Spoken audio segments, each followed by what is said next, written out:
It would be, of course, much better if this occasion were celebrated with no talk at all.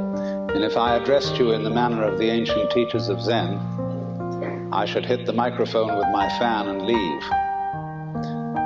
But I somehow have the feeling that since you have contributed in expectation of learning something, a few words should be said, even though I warn you that by explaining these things to you, I shall subject you to a very serious hoax. Because if I allow you to leave here this evening under the impression that you understand something about Zen, you will have missed the point entirely. Because Zen is a way of life, a state of being that is not possible to embrace in any concept whatsoever. So that any concepts, any ideas, any words that I shall put across to you this evening will have as their object showing you the limitations of words and of thinking. Now then, if one must try to say something about what Zen is, and I want to do this by way of introduction, I must make it emphatic that Zen, in its essence, is not a doctrine. There's nothing you're supposed to believe in.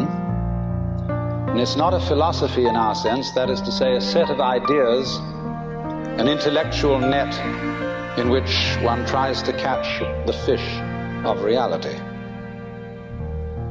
Actually, the fish of reality is more like water. It always slips through the net, and in water, you know, when you get into it, there's nothing to hang on to. All this universe is like water. It is fluid, it is transient, it is changing. And when you're thrown into the water after being accustomed to living on the dry land, you're not used to the idea of swimming, you try to stand on the water, you try to catch hold of it, and as a result you drown.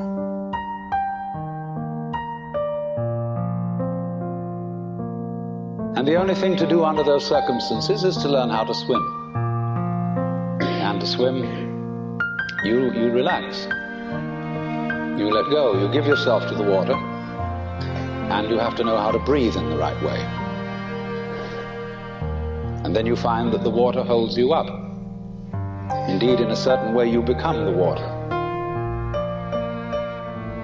And so in the same way, one might say, if one attempted to, again I say misleadingly, to put Zen into any sort of concept, it simply comes down to this: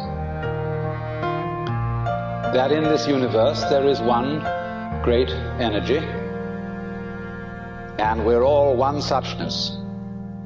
And that means that suchness comes and goes like everything else, because this whole world is an on and off system. And therefore it consists of now you see it, now you don't, here you are, here you aren't, here you aren't.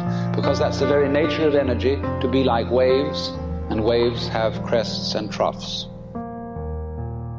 When you wake up to this and realize that you are really a playing of this one energy, and there is nothing else but that it is you, you become full of energy and delight.